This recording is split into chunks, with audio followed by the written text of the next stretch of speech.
Assalamualaikum warahmatullahi wabarakatuh, sahabat sekalian. Di sore hari ini kita kedatangan seorang seniman etnik. Pak,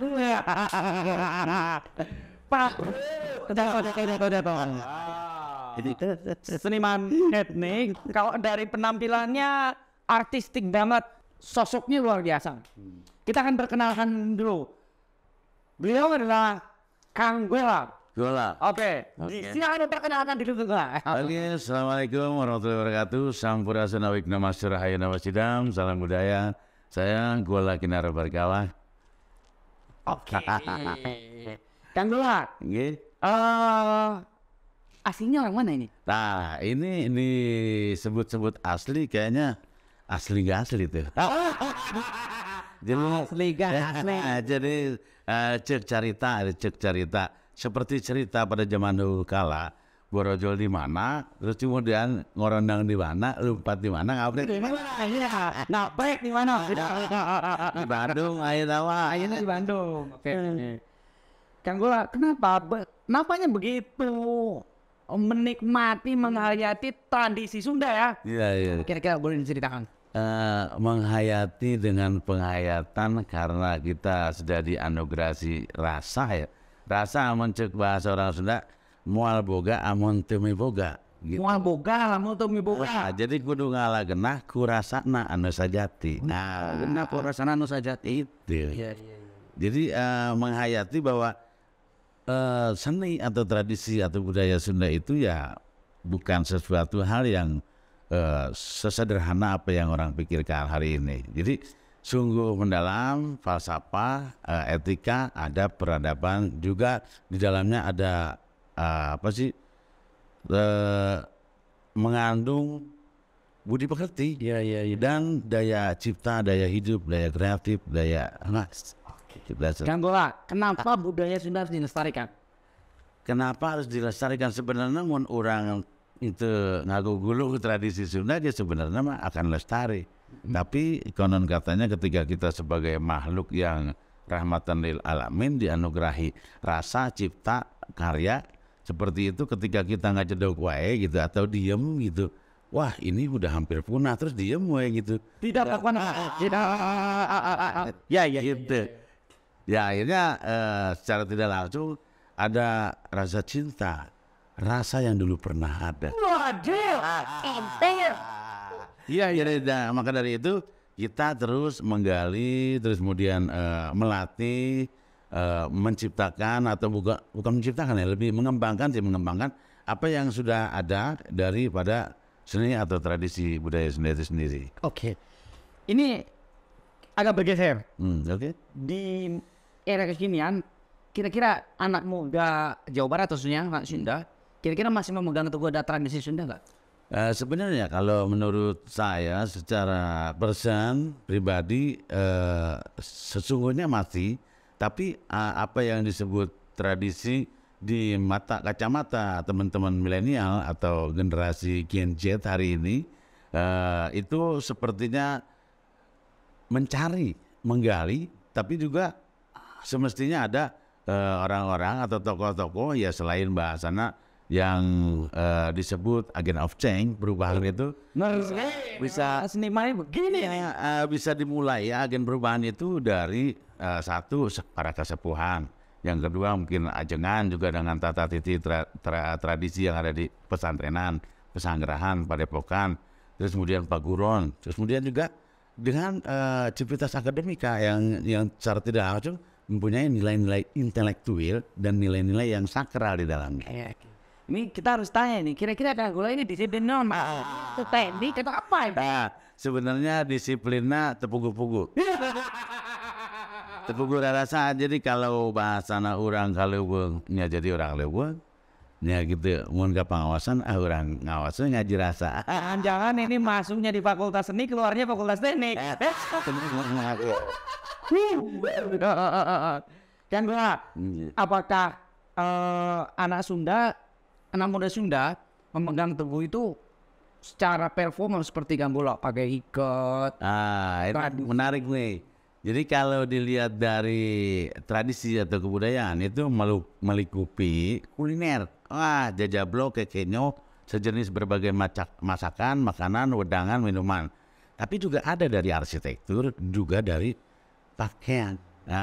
Pakaian itu mewakili, mencirikan. Sebenarnya kalau kita tahu batik sudah menusantara, kain rajut, kain tenun. Tapi bahasana, kenapa Pak kostumnya seperti ini? Ya, orang membogana iya gitu. Mau menangan no lain gitu.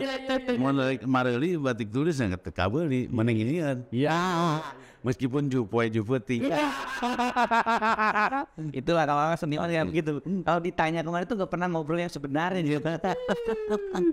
Kanggula, kira-kira dalam cita-cita, bukan cita-cita ya, kira-kira Kanggula dalam memegang teguh seni tradisi itu apa yang mau dilakukan? Semacam asa dan harapan.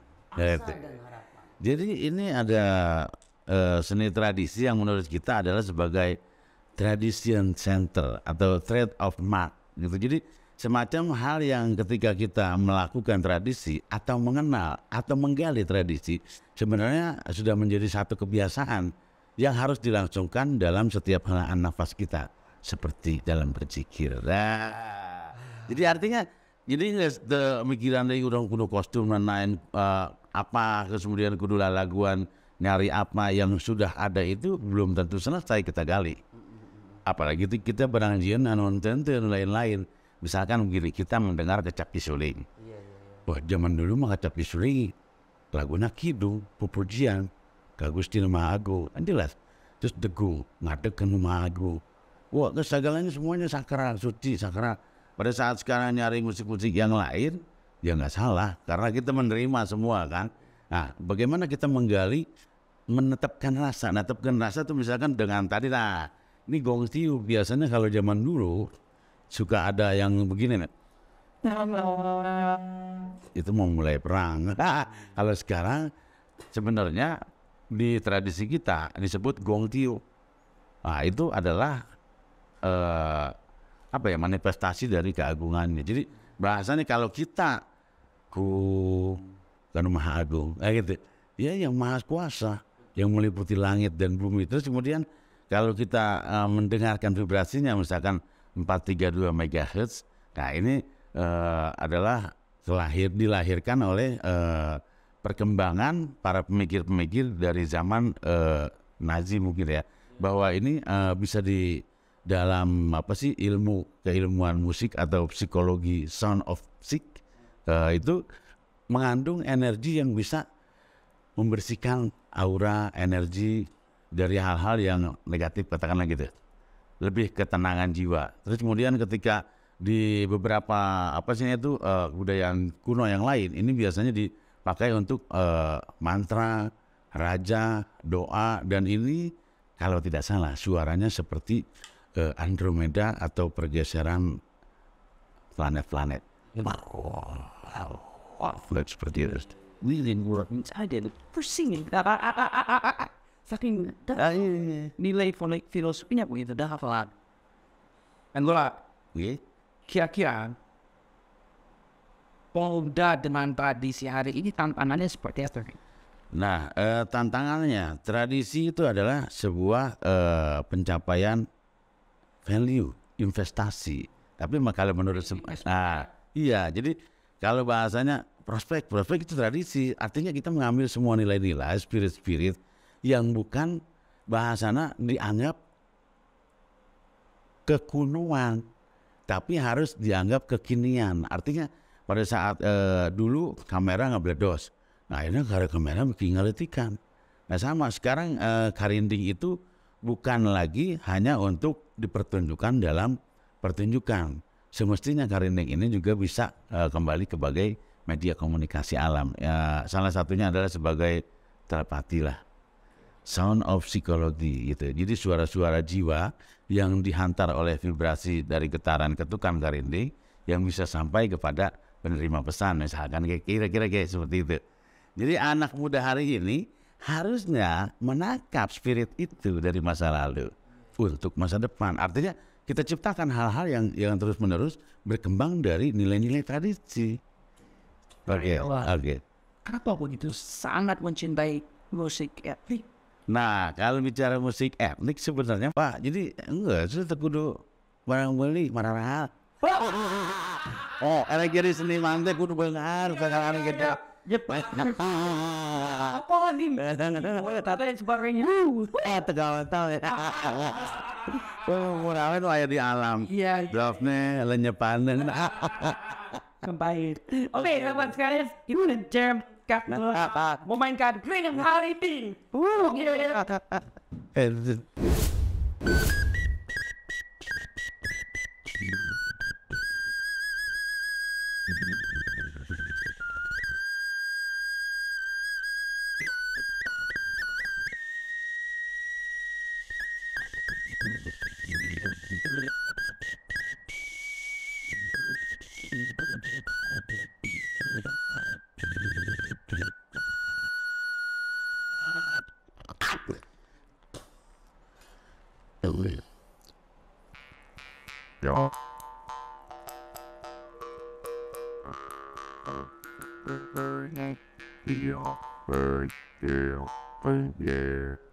Ya lah, si Ganu udah diganti kurangnya tem anyar.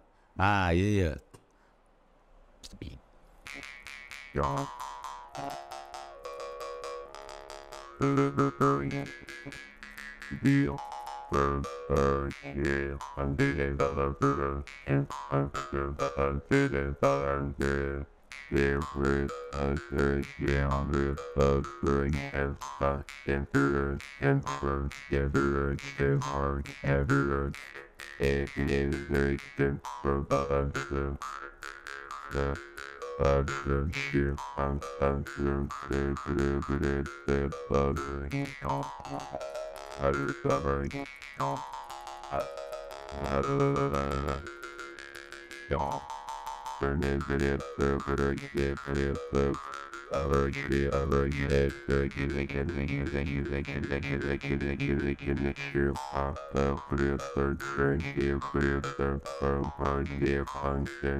Demikian sahabat sekalian diskusi hari ini. Saya Jomblo dan bersama Anggora. Halo, warahmatullahi wabarakatuh.